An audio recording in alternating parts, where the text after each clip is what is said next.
Não se preocupe, viajar com bebê e criança é muito mais fácil do que você pode imaginar. Vamos viajar?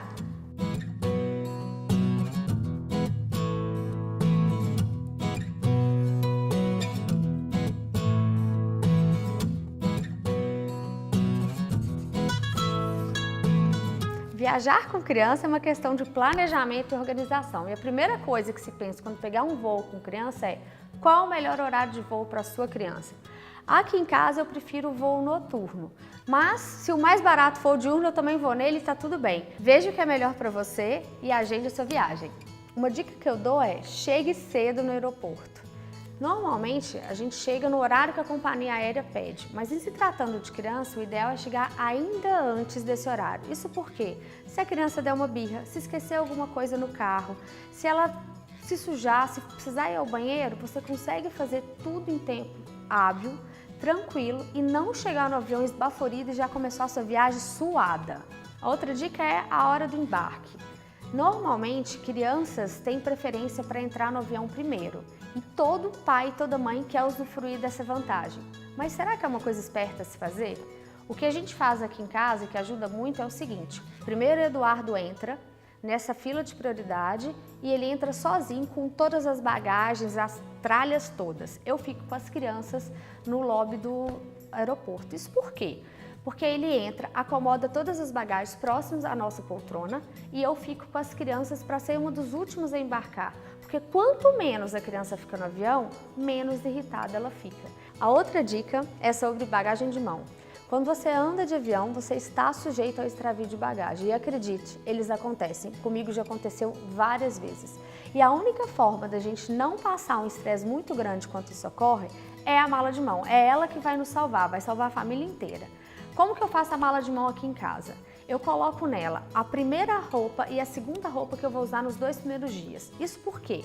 Porque se a mala for extraviada, eu tenho os 2 primeiros dias de roupa e ninguém vai estressar em sair correndo, buscar roupa, não tem roupa para poder usar e a criança está com frio, a criança quer dormir. Gente, isso é um estresse sem tamanho para quando você está sem mala.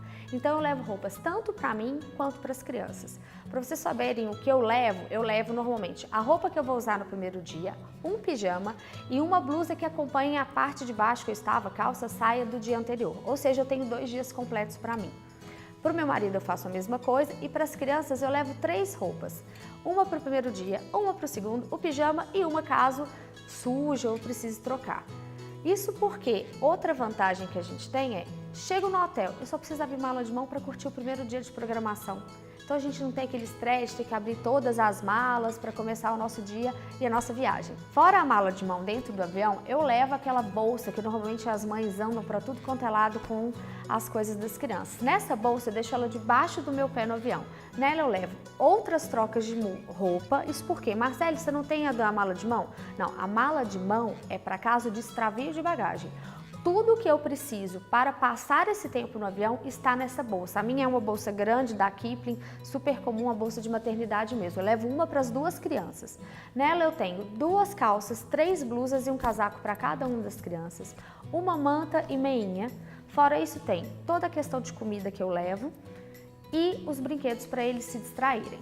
Outra dica é sobre alimentação. Eu acho que aqui quanto mais melhor. As companhias aéreas oferecem, algumas delas oferecem a opção de você ligar no saque com pelo menos 48 horas de antecedência e pedir uma alimentação especial de papinha ou comida para criança. Eu confesso que eu nunca utilizei desse artifício porque eu acho mais prático já ir prevenida. O que é prevenida? Eu levo tudo que as crianças gostam de comer. Então, desde lanchinhos como castanha, biscoito de polvilho, biscoito de arroz, alguma fruta que seja só para consumo dentro do avião, uva passa e levo dentro da minha bolsa. Fora isso, eu levo a papinha. Quando o Vitória era pequeno, eu levava a papinha feita num potinho térmico. A ANAC nos permite entrar no avião com uma quantidade dessa pequena porque eu estou acompanhada de criança. Então eles permitem, a gente não precisa estar com essa papinha só a industrializada. No caso, se seu filho gosta da industrializada, você pode levar, você entra com isso no avião e as companhias aéreas podem esquentar para você. Fora isso, em relação à alimentação, eu levo leite em pó, que os 2 ainda tomam, numa quantidade que seja o dobro do que normalmente eles vão tomar nesse período. Isso porque se o voo atrasar, se perder uma conexão, se na hora do desembarque você perde muito tempo na alfândega, você tem um leite extra para fazer e para as crianças não passarem nenhuma fome. Sobre aterrissagem e decolagem, é muito comum crianças sentirem dor de ouvido quando o avião vai subir e quando ele pousa. Então uma dica é dar para a criança alguma coisa que ela chupe. Quando ela faz esse movimento, ele impede que essa pressão venha para o ouvido e cause essa dor. Como que pode ser isso? Ou o peito, ou chupeta, ou a mamadeira. Aqui em casa, como as crianças já estão maiores, eu dou o leite, dou a mamadeira, mas eu deixo para dar essa mamadeira quando o avião já está para decolar, porque se você dá quando ele começa a sair do finger, o que acontece? A hora que ele realmente vai decolar, o leite acabou, não adiantou nada a sua estratégia. Agora, outra dica para os bebês bem pequenininhos, a primeira vez que eu viajei com a Luísa de avião, ela teve uma crise enorme de dor no ouvido e eu fui salva por uma outra mãe. Essa mãe me deu umas gotinhas adocicadas de um tipo xarope para me colocar no bico. E ela colocou na boca, chupou aquilo até sair essa pressão e melhorou. Porque eu tentava dar o peito, ela não pegava, tentava dar a chupeta, ela não pegava. Mas aí com essa questão do docinho, que ela nunca tinha experimentado, isso ela tinha 3 meses, ela sugou a chupeta e logo essa dor passou. Então depois disso, enquanto eles eram pequenos e ainda chupavam chupeta, eu carregava esse xarope que eu mandava manipular em farmácia de manipulação qualquer. É um xarope na base de morango que eles adoram e vai salvar você caso seu filho tenha essa dor. Outra dica é sobre remédios. Leve na mala de mão todos os remédios que seu filho está acostumado a tomar, porque a gente nunca sabe o que pode acontecer. Tem ar-condicionado, diferença de temperatura, então é melhor se prevenir e ter isso dentro da mala de mão.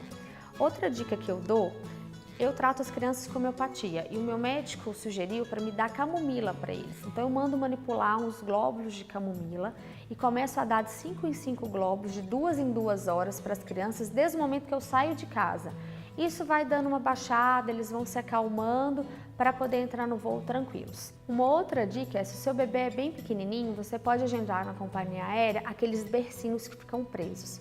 O grande problema desses bercinhos é que eles são muito pequenos e se o bebê não estiver inteiramente dentro dele, eles não permitem que você utilize. Então verifique qual que é o tamanho do seu bebê e qual é o tamanho desse bercinho para você solicitar ou não ele, porque ele tem um custo extra. Para vocês terem ideia, a primeira vez que eu viajei com a Luísa, ela tinha 3 meses e eles não permitiram usar o bercinho porque a Luísa teria que ficar com o pezinho um pouco para fora e aí é contra as regras, ou seja, 3 meses já não dava mais. Uma última dica que eu dou é leve coisas para distrair as crianças durante o voo. Mas isso é um tema para o próximo vídeo, espero que vocês tenham gostado desse e tenham uma boa viagem. Até mais!